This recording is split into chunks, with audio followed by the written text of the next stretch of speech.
Today I'll be bringing you my top 30 roller coasters I've ridden.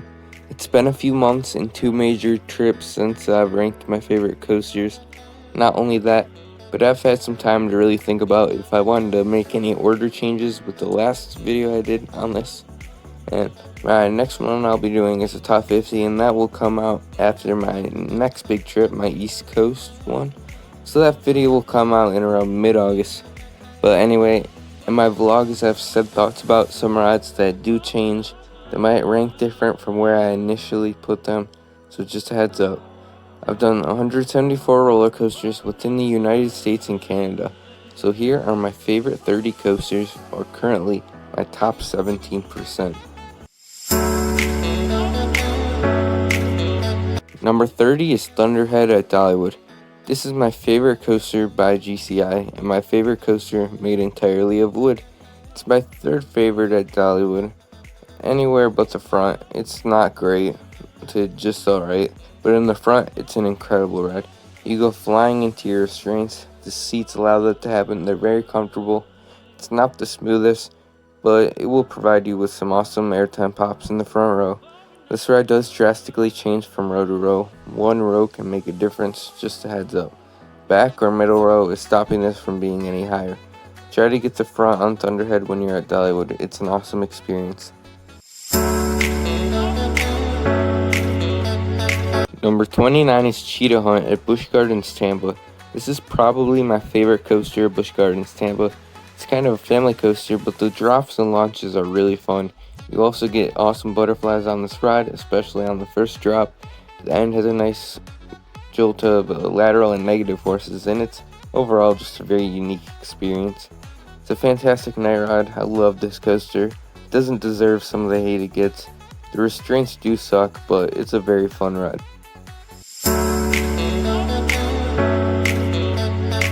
Number 28 is Batman the Ride at Six Flags Fiesta, Texas. I just love free spins. My first rap that's currently on my channel was about this, and it's my most popular one. I don't mind though that people know my love for free spins. These rides are just great. They're so out of control. It's the ultimate hang time. You'll be out of your seat against the restraints, feeling like you're gonna die. The restraints, I feel like, are necessary for this type of ride, so I don't mind them. These rides are very polarizing, and you'll either love them or hate them usually. I don't see the hate for them though. The SNS 40 free spin is an amazing clone.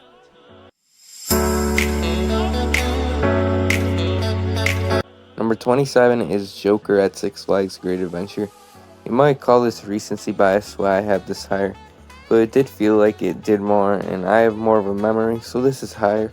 It's a fantastic ride. Everything that I said about Batman at Fiesta, Texas applies to this too. Free spins are awesome rides.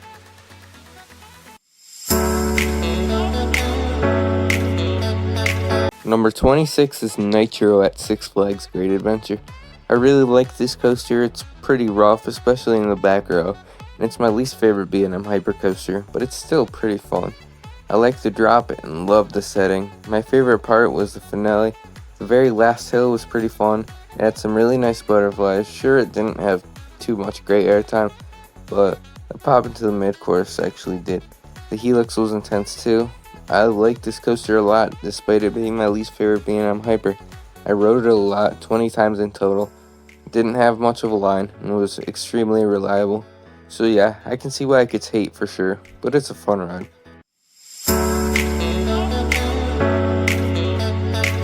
Number 25 is Millennium Force at Cedar Point. Although I think this coaster lacks airtime on every hill except for the speed hill, I still find this coaster underrated a little bit. It's not forceless, it's very intense, it's very fast, and I can never keep my eyes open on it. This ride, it's very repetitive, and I used to like it a lot more. I don't get butterflies as much on the camelbacks anymore, so that's dropped a little bit. I love those camelbacks, but now there's just little butterflies, but there's not much to it. The overbanks also don't really do much. The drop is very fun, and I can't tell if I like the element more in the front or back. Same on the whole ride itself. I think I do prefer the front in the ride, but in the back there's not really airtime, and in the front you can really see more, and it just feels so fast and intense like on most coasters. So I do like the front on this ride more, and I hope it runs better in 2021. Can't wait to get back on it.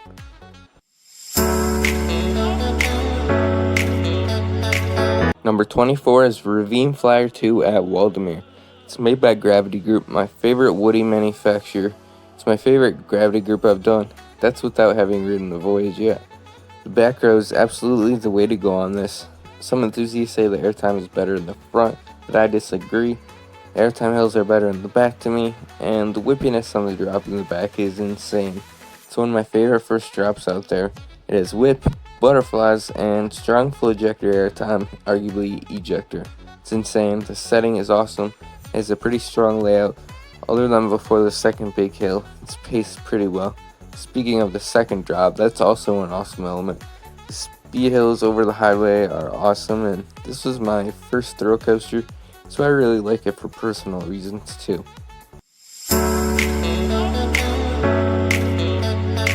Number 23 is the Phantom's Revenge at Kennywood. This is a pretty overrated ride. I mean, it has an absolutely insane ejector moment before the double down.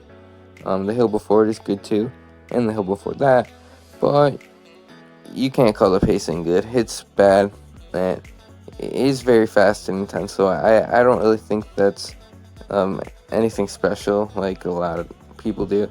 It's fast and has some ejector moments, but the double down does nothing, and the final hills after that give weak floater. I did it in the back, middle, front. My opinion didn't change on this. It's a great ride, even though it sounds like I've been trashing on it. It's just a bit overrated. It's still fun.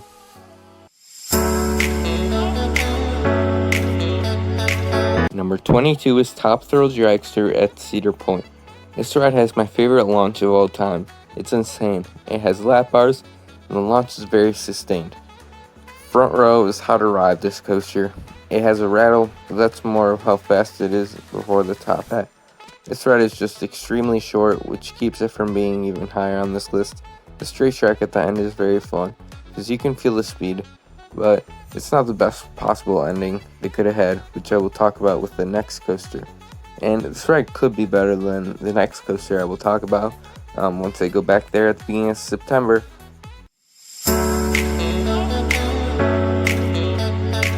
But for now, I guess I'll slightly prefer number 21, Kingda Ka at Six Flags Great Adventure. The reason this is higher than Top Thrill Dragster is because it's taller and faster, therefore it's better. Moving on. Just kidding. I do like the launch better on Dragster. It accelerates slightly faster, but I like the view better on Ka because the trees below just look so smoky, and I just think it looks cool. Think what you want about the views, but I like the view better on Ka. It also lasts longer, and it's just a more memorable view. The bottom of the drop is fairly rough, and so is the whole ride really, but the restraints are also worse than on Dragster. The hill after the drop doesn't have much airtime, but it feels like a launch uphill like Elrod's lift hill, just a lot faster.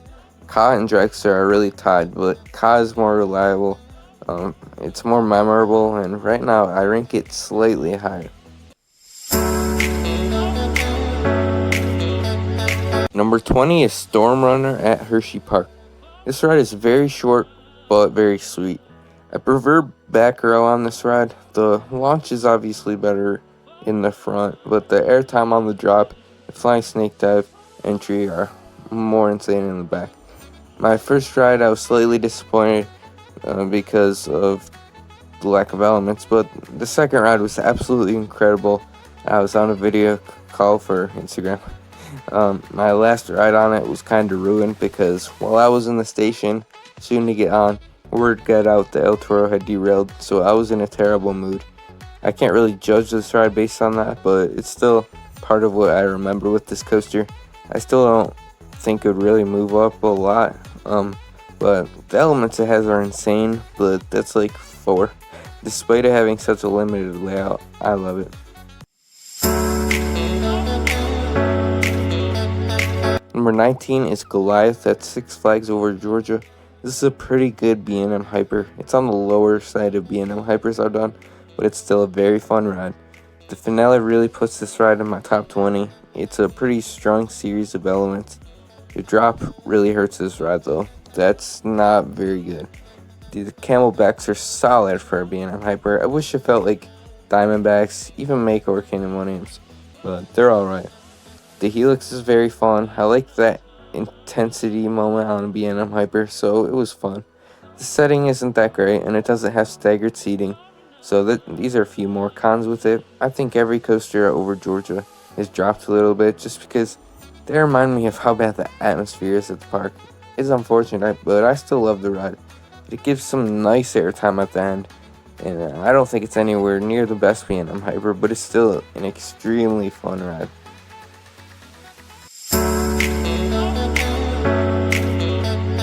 Number 18 is Hollywood Ride Rocket at Universal Studios Orlando. I had such low expectations coming into this ride. I heard it was just a boring ride with no negative or positive forces, but I rode in the back and got flujector airtime on every mid-course break run drop. And the first drop was straight ejector, and the non-inverting loop was insane ejector.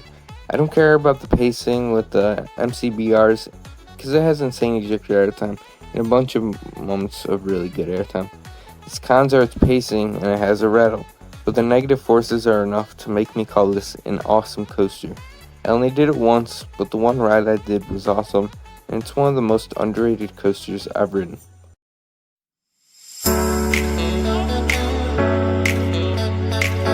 Number 17 is Wonder Woman Golden Lasso Coaster at Six Flags Fiesta, Texas. This ride is crazy. Still to this day, some of the most screaming I've done on a roller coaster. It's wild. Its main cons are its length and the restraints. If it was longer and had good restraints, this would be a lot higher as long as it still had the insane airtime and whip. The restraints dug into my collarbone pretty good on this ride, but the airtime was so good that I was having a blast anyway. Every element on it gives ridiculous pull in the back. It's smooth and it has a good setting. I do like sitting on double rail track more because it feels more natural, but I do still absolutely adore this ride. Number 16 is Behemoth at Canada's Wonderland. This is a ride I definitely need re-rides on. I haven't done it in over 2 years, and I think it deserves 2 days at the park of riding it. I don't remember too much about the quality of airtime. I do remember thinking it was pretty solid though.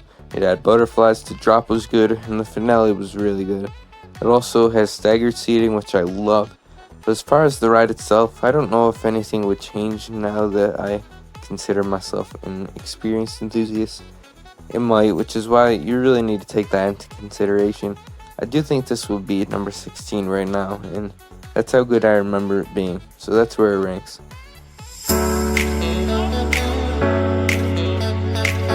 Number 15 is Hydra at Dorney Park.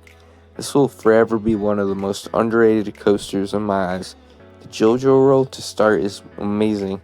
The first drop is insane to me. I get wild butterflies on it, and you feel like you're diving into rocks. I don't care how GP that may sound. That's just how I feel. Those are the facts.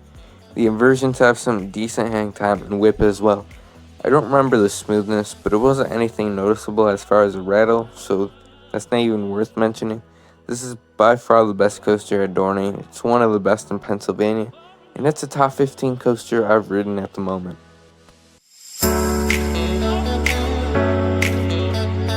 Number 14 is Candymonium at Hershey Park. This ride definitely redeemed itself this time around. It has tons of butterflies on the drop, great floater airtime. The 5-second hill and speed hill are really good. The off-axis hill after the helix is really fun, and the helix itself is pretty intense. This ride is very similar to Mako, but with candy theming, maybe slightly shorter. It's comfortable, glossy smooth. It's definitely one of the best B&M Hypers for airtime, and it's in the top half of B&M Hypers I've ridden.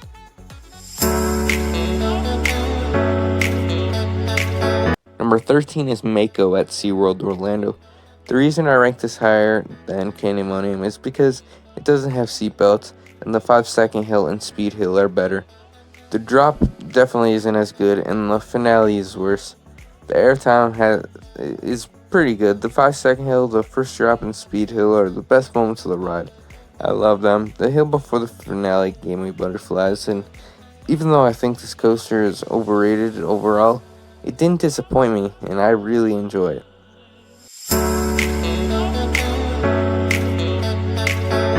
Number 12 is Sky Rush at Hershey Park. This ride is overrated by some people, underrated by others. It's very polarizing, and rightfully so. It's an amazing ride, but it also can be extremely uncomfortable. I'll always have a soft spot for this coaster because it was my 100th credit, but on one of my rides this past time at Hershey Park, at the bottom of the first drop and on the first turn, I was in the back row, wing seat to the left, so I got pushed to the left so hard that my back wouldn't go with the coaster, so it was just forcibly moved into a position it shouldn't be in, and it really hurt. It was actually pretty scary as it was happening because I thought it would be serious. My back pain ran up to my neck and head at Six Flags Great Adventure, so this ride made the Great Adventure ride's roughness more noticeable. As much as I love the absolutely insane ejector Skyrush has to offer, it's not comfortable at all, and I can see why some people hate it for sure. But I love the ride still, so it's still coming in at my number 12, which is a very good spot for it, really.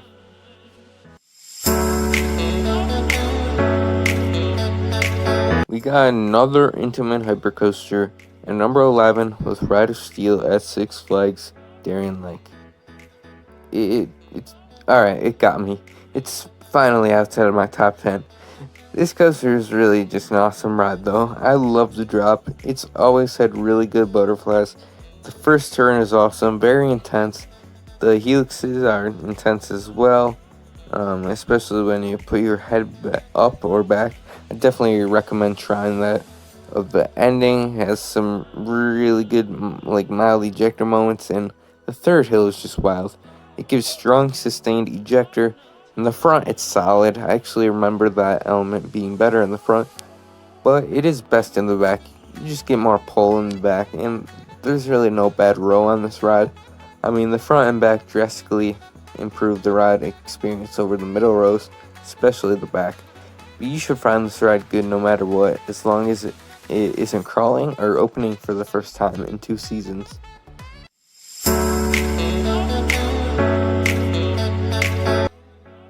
Opening up the top 10 is Orion at Kings Island. Riding Candymonium and Mako reminded me of how good Orion is.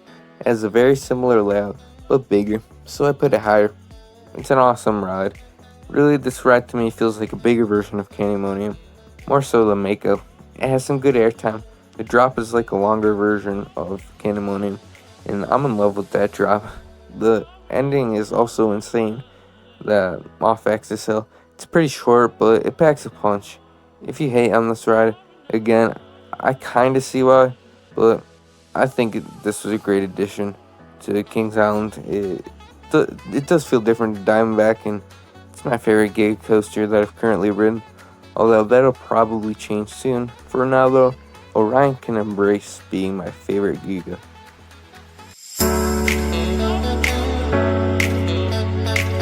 Number 9 is Iron Rattler at Six Flags Fiesta, Texas.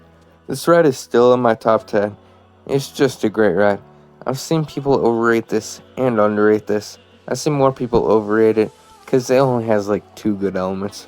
The drop is insane. The 0G roll is, good, and the quarter wall drop gives strong ejector, but the ride is short and doesn't have good pacing. For a ride to be that short and have pacing issues, that's a huge problem. That's why this isn't any higher. It's still a really fun coaster with a few awesome elements and some great scenery. It's my favorite coaster in the park, and it might be the best in Texas overall. We'll see when I go back in 2023.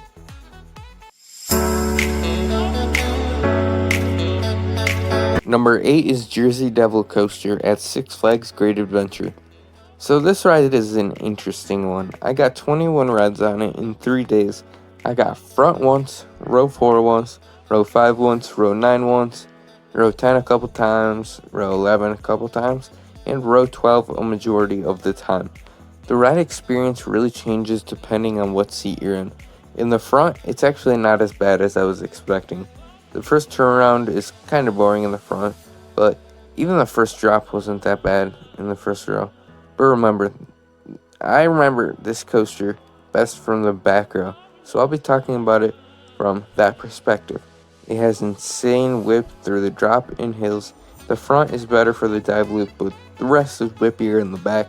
The first drop has really good butterflies. That was my favorite part of the ride for sure because of it. The inversions were great. The inversions themselves weren't anything special, but the pull-out from the 0G stall was incredible. And yes, it even gave me butterflies. I like doing this coaster with my eyes closed so I can't see what's coming. Usually that creates more butterflies on coasters. But the return trip at the end gives weak floater. The thing that makes it somewhat decent is the hand choppers. I stretched my arms out to try and touch the track and supports. I never could, but I came close many times. I should also quickly mention that the restraints didn't really bother me. Lap bars would be nice, but those restraints didn't bother me much, and the way you have to man spread on it really isn't a huge deal at all. But anyway, I got on it in the absolute pouring rain. Like, that was the rainiest it got when I was on it. The park closed early that day because of a tornado warning and flash flood, so I was the last rider of the day. That's how bad it was raining. I was row 12 on the last train of the day, and since you get off single file, I literally was the last rider of the day in the peak of the downpour. So back row rain ride on Jersey Devil that got me absolutely soaked would be in my number 6, but I rank these based on how they ride on average, not my best ride. I'll have a review coming eventually for it. I kind of just gave a mini review for it, but yeah, it's a great coaster.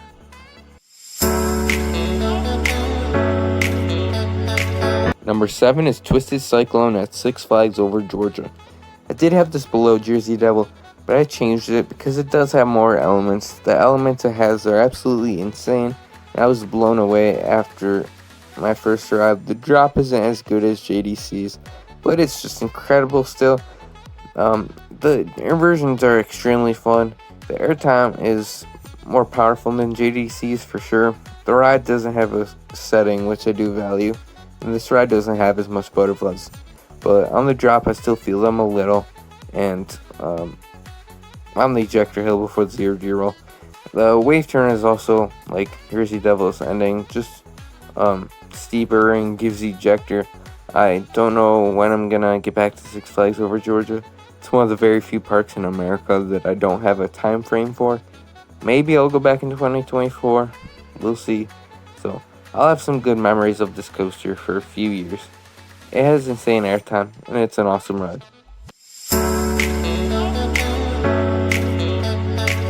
Number 6 is Wild Eagle at Dollywood. I literally don't even care at this point if my opinions anger you. Whatever, I couldn't care less. The fact is that I am in love with this ride. It's almost just as good as my favorite coaster at Dollywood, in my opinion. So I definitely put this top 10. And yes, number 6. I don't care if you're wondering how I get butterflies in coasters. I don't just give myself butterflies. I feel it. It comes to me. It's literally just a personal thing. Butterflies make a ride better, so I don't know why you're boasting about not getting them. The reason I'm talking about butterflies is because this drop is absolutely incredible. It's a top 5 drop of all time for me because of the butterflies, along with the amazing scenery. Yes, I do value scenery, and yes, I get butterflies.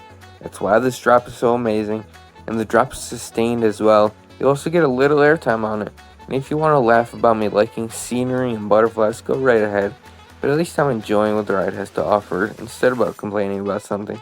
The inversions are actually pretty intense, a good kind of intense, and they give excellent hang time.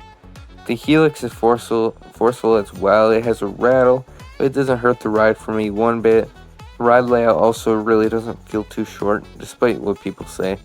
Like, who cares? At least now you won't be complaining about pacing issues. And the vests aren't bad. Vests in general aren't bad. Just don't get mad at me for not having a generic top 10. Wild Eagle is an incredible coaster.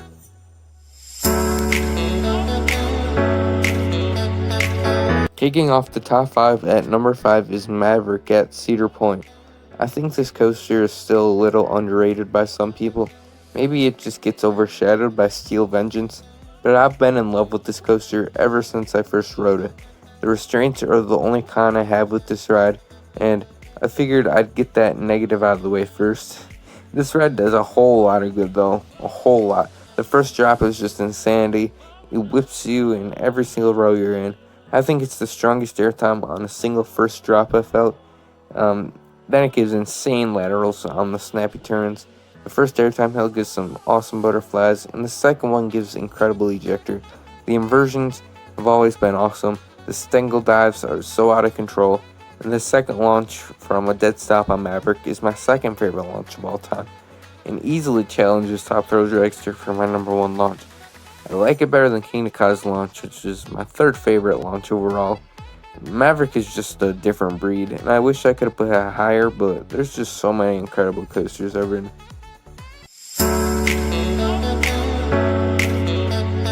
Number 4 is Diamondback at Kings Island. This ride absolutely blew me away last year. I didn't expect to see this in my top 5 at all, but it was, and it's far better than the other B&M Hypers out there. I think this is the single best coaster for butterflies that I've ridden. The drop is insane, it's sustained, and has whip. The staggered seating on this ride helps as well. I absolutely love staggered seating. The hills give strong floater airtime, but it's sustained. It's literally like 8 seconds every hill. The airtime just feels so different from the other B&M Hypers out there, and so much better. Every hill gives butterflies as well. It has a 1 second rattle after the turnaround, but other than that, it's very smooth. It's a very long ride, and the finale is just awesome. In the back left seat, you can get soaked if you reach your arm out. It's an awesome ending to this awesome ride. This ride is considered a top B&M Hyper by most people out there, and I still think it's very underrated because it should easily be number 1. Airtime Thrills is the only one that gets it for some reason.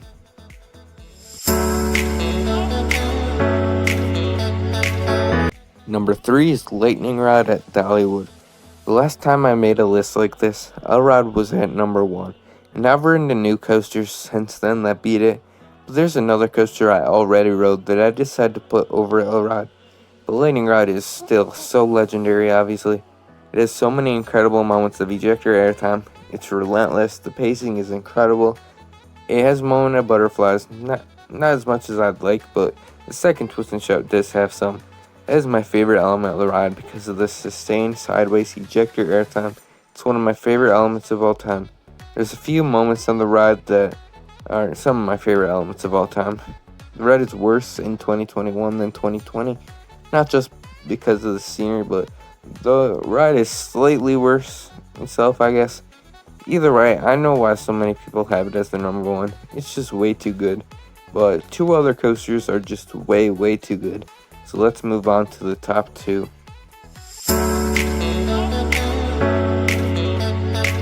Number 2 is Steel Vengeance at Cedar Point. It might not have airtime as strong as some other RMCs, but it still has a lot of very strong moments.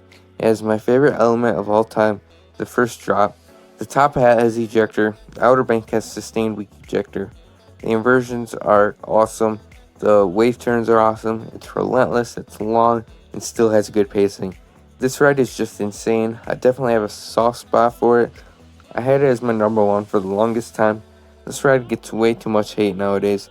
It's got so much fun factor, and I totally get why people rank this ride as the number 1 coaster in the world. It's very respectable. When people hate on this ride, it makes me so mad. Night rides on this are insane too, but overall, stop the hate please. It's an incredible, world-class, awesome ride.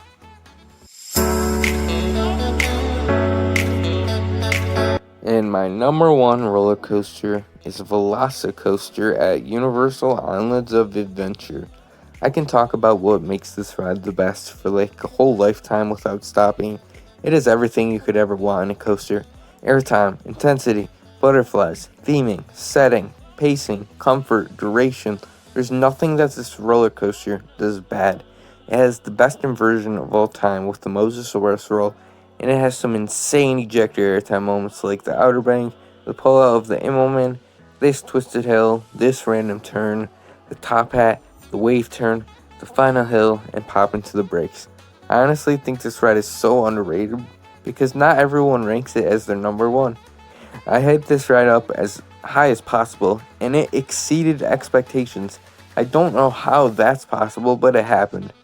It's so much better than any other coaster I've ridden, like I've said many times before. It's insane. I don't think any coaster will beat it for an extremely long time, maybe ever. You have to be way too good to exist for that. But that's gonna wrap up my top 30. Respect my opinions and I'll respect yours. I really appreciate you for making it this far. I'm not gonna make the outro long at all. Please like, share, comment, subscribe, and I will see you later.